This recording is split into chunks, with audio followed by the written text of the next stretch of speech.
Hello friends, ఎలా ఉన్నారు? చాణక్యుడు చంద్రగుప్త మౌర్యుడికి నేర్పించిన అతి ముఖ్యమైన పాఠం ఇది. చాణక్యుడు అంటాడు, చాలా మృదువుగా ఉండే రాజును ప్రజలు తక్కువగా చూస్తారు, కానీ చాలా కఠినంగా ఉండే రాజును ద్వేషిస్తారు. అంటే నాయకుడు కేవలం ప్రేమగా ఉండాలా లేక కఠినంగా ఉండాలా? నిజమైన నాయకత్వం అంటే ఏమిటి? నాయకత్వంలో సమతుల్యత ఎందుకంత ముఖ్యం? లీడర్ కి సాఫ్ట్నెస్, హార్ష్నెస్ రెండు బ్యాలెన్స్డ్ గా ఉన్నప్పుడే అతను గ్రేట్ లీడర్ అవుతాడు. చాణక్య నీతిలో నాయకుడికి ఉండాల్సిన విధానాన్ని బ్యాలెన్స్డ్ అప్రోచ్ అంటారు.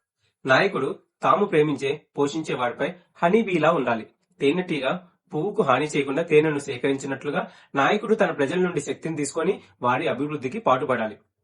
అదే సమయంలో అన్యాయం చేసే శత్రువులపైన, అక్రమార్కులపైన కత్తిలా కఠినంగా ఉండాలి. సరైన సమయంలో శిక్షించకపోతే ఆ టీమే నాశనం అవుతుంది. Think about it. మీరు మీ టీంలో లేదా కుటుంబంలో నాయకులైతే ప్రతి ఒక్కరితో ఒకేలా ఉండకూడదు. మంచి చేసేవారికి దయ, తప్పు చేసేవారికి కఠినత్వం చూపించడమే నిజమైన నాయకత్వం.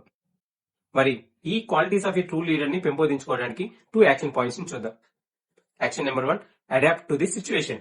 ఈ రోజు మీరు ఎవరితో మాట్లాడినా ఆ వ్యక్తికి ఏ విధంగా మాట్లాడడం అవసరమో అర్థం చేసుకోండి. మీ టోన్ ను ఆ పరిస్థితికి తగ్గట్లు మార్చుకోండి.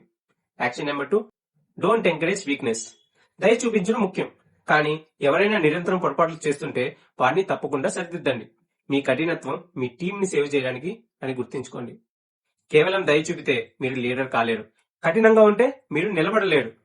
ఈ రోజు మీ దయను, మీ కఠినత్వాన్ని ఎక్కడ చూపించాలో నిర్ణయించుకోండి. This is one more tomorrow. రేపటి కోసం ఈ రోజు చేసే ఒక చిన్న ప్రయత్నం. మీరేం చేయాలనుకుంటున్నారో దానికి ప్లాన్ చేయండి. ఇప్పుడే మొదలు పెట్టండి. సైనింగ్ ఆఫ్, మీ వీకే.